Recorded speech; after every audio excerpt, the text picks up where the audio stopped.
welcome to Salon Talks. I'm Dean Obeidallah, and today very happy to have back on Salon Talks someone I've known for a long time, so forgive us for any kind of jokes at each other's expense. My friend Aasif Mandvi, an award-winning actor, writer, did a remarkable one-man show. You knew him for years as a correspondent on The Daily Show. He's been in countless movies, an author of a book. I've covered all of this, and now he's one of the co-stars of the TV show, which is a hit show called Evil, which originally aired on CBS, but now is on Paramount Plus, and just got picked up for a third season. So congratulations, Aasif. Thank you. Tell people about Evil. And I did watch a bunch of episodes in preparing for this, but I got to tell you, it was truly scary. It was very well done. And it is a sort of a crime supernatural drama. It's not something I've seen before, to be honest. But tell people a little bit better than the way I explained it. What is your show about? Evil is, I would say it's like Ghostbusters meets Silence of the Lambs meets the X-Files. Like if you mash all that you make a baby out of that, that is kind of what Evil is. That's how you make a baby, by the way, just like that. Exactly. Yeah, and it's basically, the premise is that there are three characters. Myself, Katja Herbers plays Kristen Bouchard, Mike Coulter plays David Acosta, and I play a character named Ben Shakir.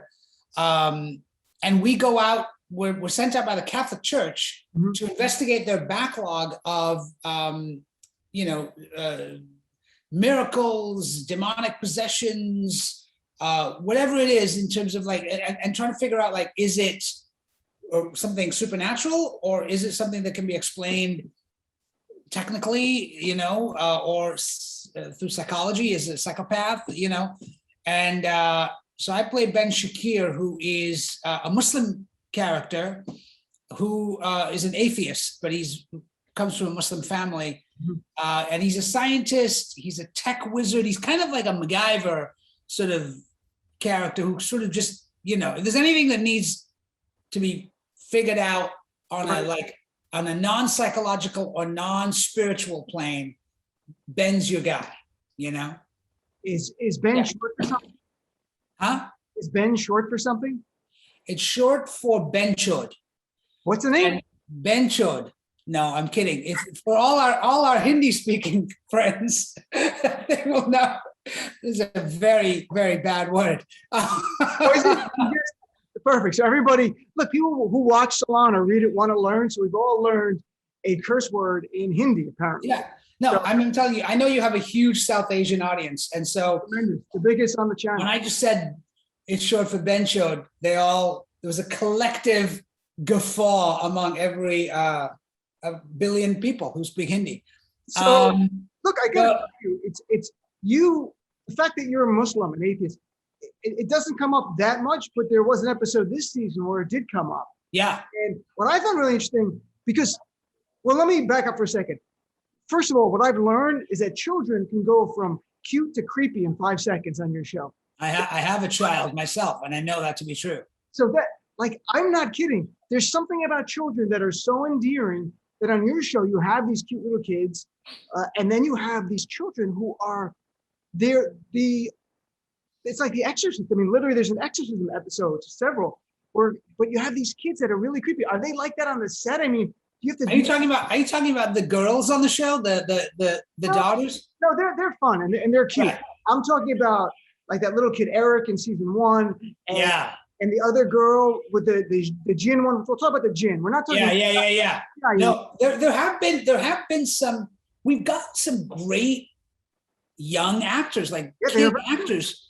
And they always say don't work with dogs and don't work with children, but in this particular instance, we haven't worked with any animals on the show. Right. I don't think so, unless, but the kids that we've gotten are remarkably good and really talented. And the kid who in the first season, the 4th episode was this psychopathic kid, who was like, he must have been 10, 11 years old. He was trying to kill his baby sister. Right. And it sounds creepy, folks, but it was hilarious. And no, it's not a funny show. You're the comedic relief, but it is. I am, and so there you go. It tells you everything right there. I'm not kidding. Like there are times it was scary. Like I was like, this is Yeah. this is creepy. And it's creepy and also sometimes absurd, but also we delve into like real issues sometimes, like stuff that's going on around race or other things, you know, like the one, it's interesting, you know, when I got cast on the show, the character that I originally got, his name is Ben. And so he was not supposed to be Muslim or brown. And then when they cast me, I think they were like, oh, this is an interesting place to explore.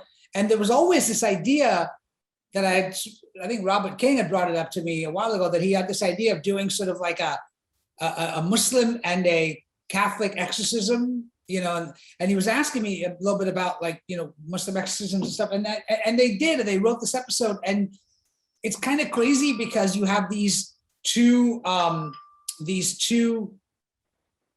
imam and this priest, and they're kind of vying for who's going to like do this exorcism on this young girl who's seeing a jinn. Now, you know, explain what a jinn is. It's not G-I-N. It's not like gin and rummy. It's not like the game. No, it's spelled in English D-J-I-N-N. Right. And it actually is what in most people know it from like Aladdin and the lamp. Right. The genie that came out of the lamp is, the word genie comes from jinn, and a jinn is a spirit. But a jinn can be, you know, what's interesting is that Ben goes into this whole explanation on the show about how a jinn can be good or bad in Islam. Like in Catholicism or Christianity, demons are always bad and they're always evil. Whereas in Islam, a jinn can be a trickster or like, you know, mischievous. He can just like, you know, fuck with you and not really, you know, but not necessarily of shaitan, you know, which is what we would say in Islam. So I thought it was really interesting that and so it was creepy, and the girl who played that part was really good, and she's really like scary. But then there was also this kind of absurd quality of these two guys who are like, no, I'll be the exorcist. No, I will be the exorcist. You know, and so that the show does that a lot, where it sort of travels this line of like, it's scary, but it's also kind of weird and crazy, and sometimes even like slightly funny. You know, there are definitely funny moments, and that was really interesting when you had the imam and you had the priest who both wanted to do an exorcism of this young girl, and they're not joking. Like it's kind of humorous to watch it. It's like a mini holy war, and then there's some coexistence at the end. Exactly. You know, there's a part in the when you were talking to your sister, and she says, you know, it's an afreet, but afreet. When I was a kid, my dad would call me afreet all the time, like afreeti, like little devil. Because I wasn't a jinn, but right. I was like always mischievous and causing trouble. Yeah. So it was funny to watch her say the Arabic word afreet is. Well, you know what's funny? What's interesting is that like Robert King and I were talking a while ago, and he was asking me about crazy sort of horror, scary stories from my own childhood and my own family. And I told him the story about how my grandmother used to tell me the story when I was a kid about in the little village in India where she grew up.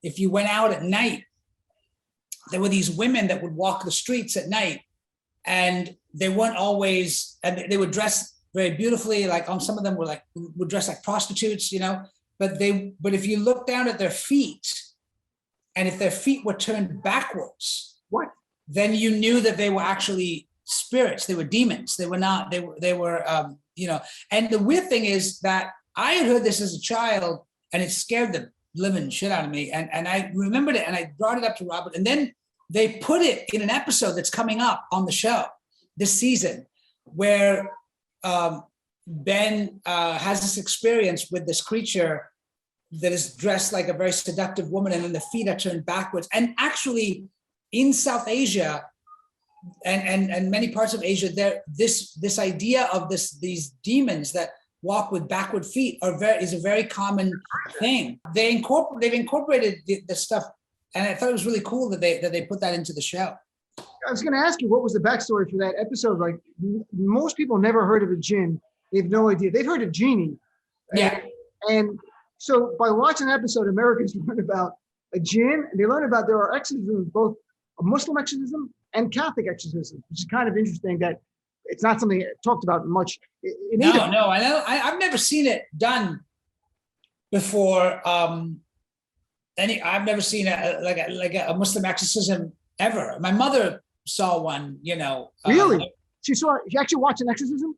She saw an exorcism, she said, as a child. She saw one. And then she saw one she said she saw one when she went to Karbala in Iraq for, Shias, we go to Karbala to the tomb of Imam Hussein. And so this is going over the head of a lot of people. Well, no, people want to learn, so it's good to explain. But there's people out there who know what I'm talking about. So like she said she saw a demon come out of a woman's body, so that kind of thing. So it was definitely, that kind of stuff was definitely part of, it's very normal in my home to talk about, I don't know about your family. No, not at all. You're just, your family's going on there. No, we're always talking about demons and ghosts and stuff. No, the only devil was he would call me little devil. And my mother, who's Sicilian, would curse about the devil all the time. I think more on my Italian Catholic mom's side, where there are talks of devils and natural things.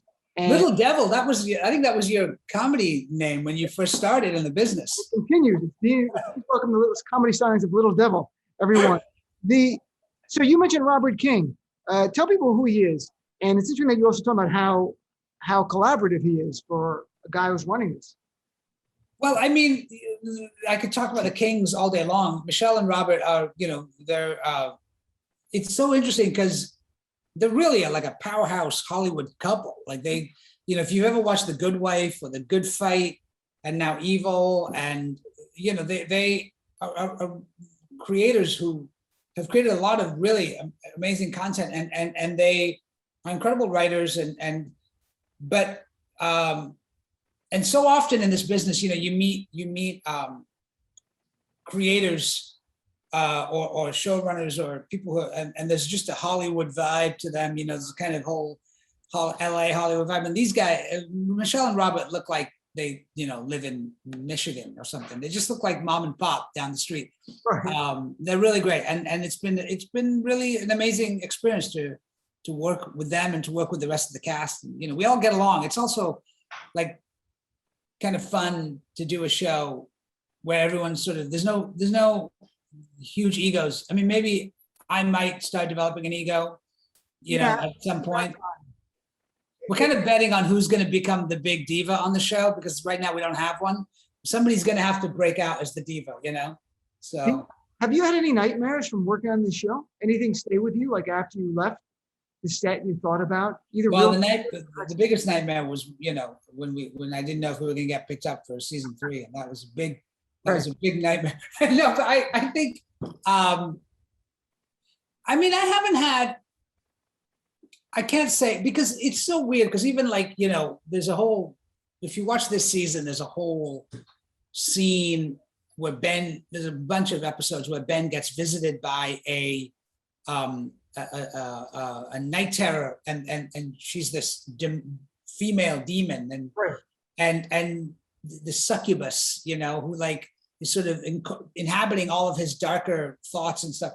And so, but you shoot a scene like that, and on screen it looks really scary and terrifying, and she's there.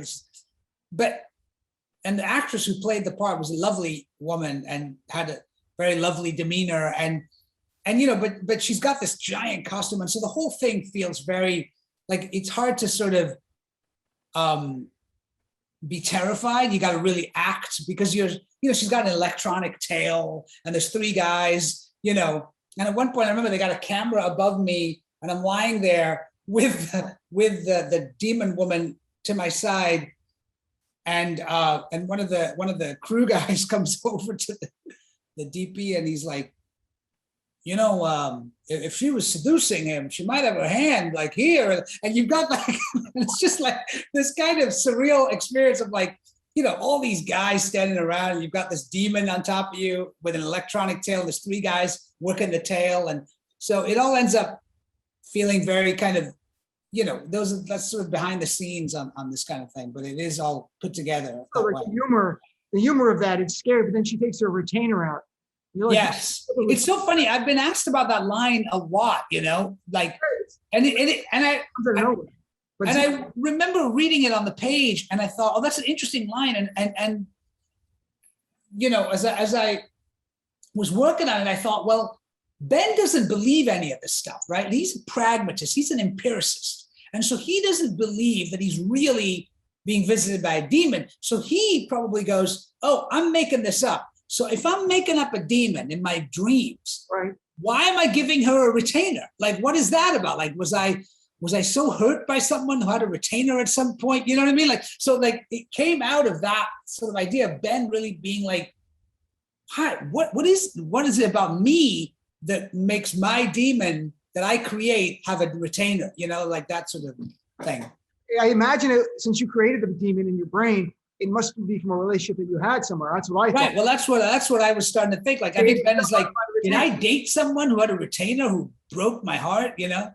So, we talked a little bit about this, I guess last week or something, about this move. It was on CBS the first season, and then moved to Paramount. Yeah. Paramount Plus, which is the new streaming network that they have.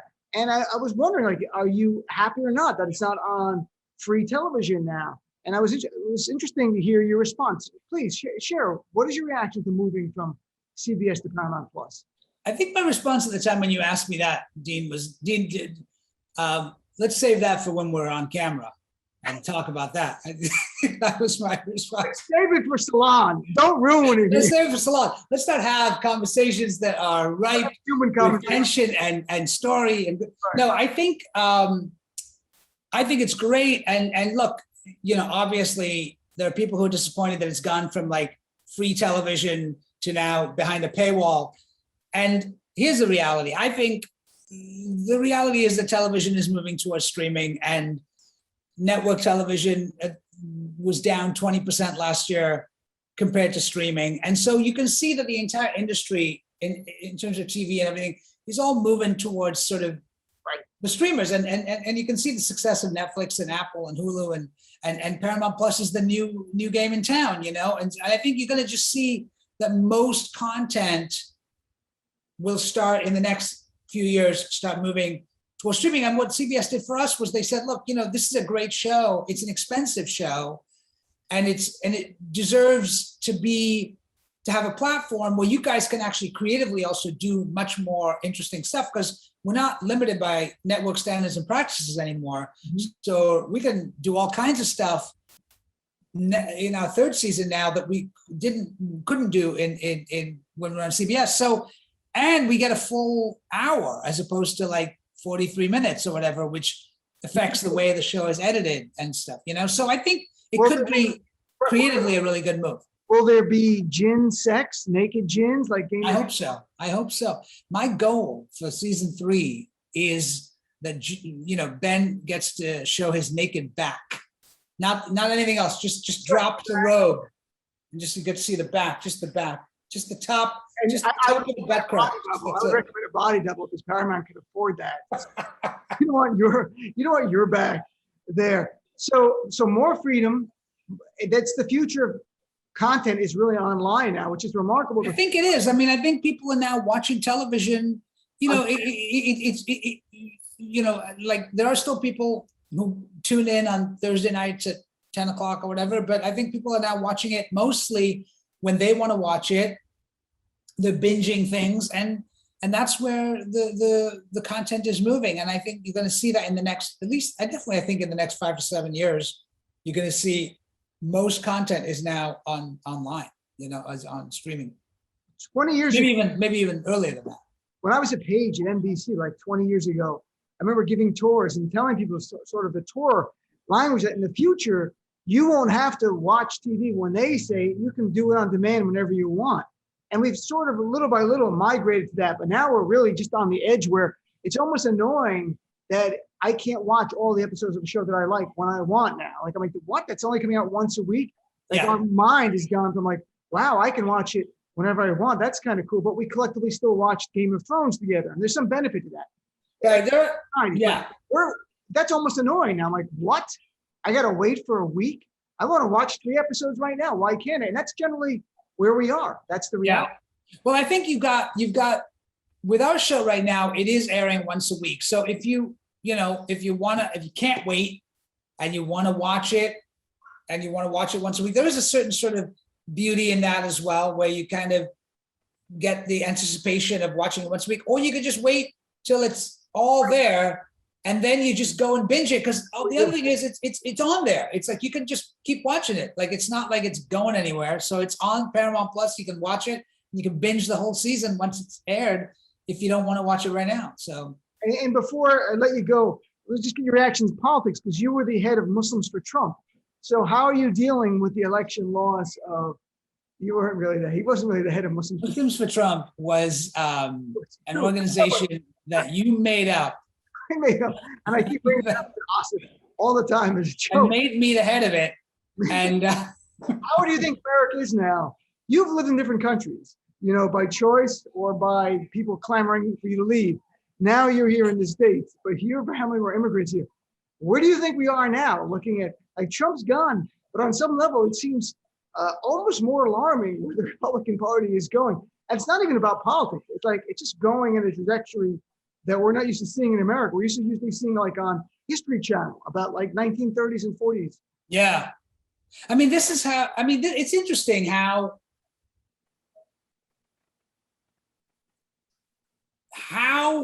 the Kool-Aid gets drunk, and how, I mean, you think to yourself, like, how did that happen? How did the Nazis come to power? How did the fascists come to power? And then you just start to realize, like, it is just a chipping away at little things, and that's what we've been seeing, and it's still continuing.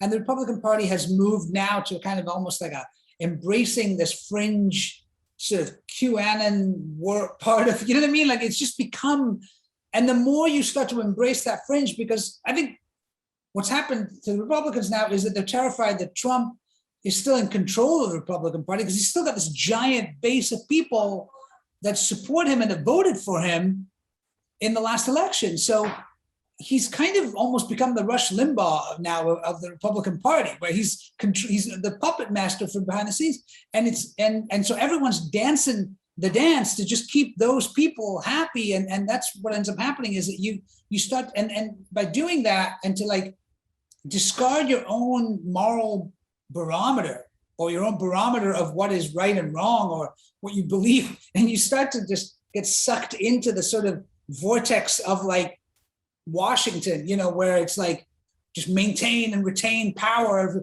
Mitch McConnell is a perfect example of that, somebody who's just do whatever means necessary, it's like he doesn't care what he has to do just to retain that control, and then it just becomes a chess game. It's just, and then, you know what I mean? You realize that, like, oh, these guys are just playing, chess, and they're just trying to, like, win, and it doesn't matter. And then we're all sitting here going, like, how could anybody really believe that? And it's like, well, they probably don't, but they just know that's the winning formula, and that's what they got to do. So they got to say that. They got to just say that, and they hate Trump. Most of them hate Trump.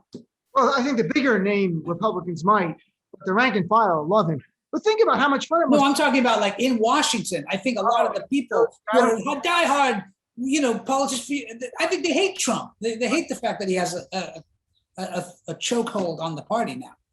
I agree. But think about how much fun it is to be a Trump supporter, because you're not restricted by facts or reason or knowledge. Like, you can believe anything you want. It's like being Peter Pan forever. It's like Trump allowed people to be a bad, the worst version of themselves. Exactly that, the worst version of themselves, and be okay with it, and be like, yeah, that's fine, because he is, so I can as well. And he wasn't, and the genius of Trump was he never apologized for anything. So he would just be like this kind of narcissist, sort of like just juvenile, whatever it was, man baby, and never apologize for any of it, and just double down. And people saw that as like, yeah, I want to be like that as well. There's something about that that's cool to me, I think Trump might be a djinn, definitely an evil one. Might be a djinn. So congratulations on the 3rd season of Evil just getting picked up. But Evil available right now on Paramount Plus. People can check out season 2. It's really well done. It is scary. It's smart. Every now and then it's funny, which is due to you mostly. So thank you, my friend. Thanks for being on Salon Talks. I appreciate it. Thank you.